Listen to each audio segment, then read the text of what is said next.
خبر شامل کرتے ہیں حویلی کہوٹہ آزاد کشمیر سے۔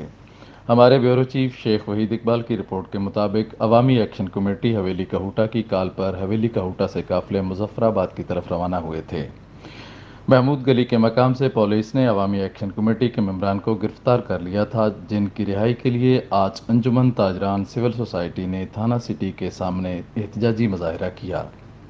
مظاہرین کا کہنا تھا کہ پولیس نے ہمارے ساتھیوں کو بلا وجہ گرفتار کیا ہے۔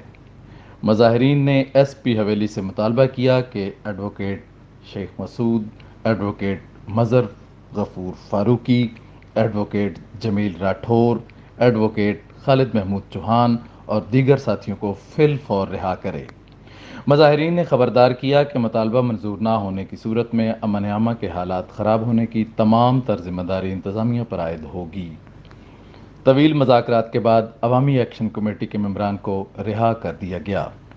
رہائی کے بعد ممبران نے مظاہرین سے خطاب کرتے ہوئے کہا کہ ہماری منزل مظفر آباد ہے۔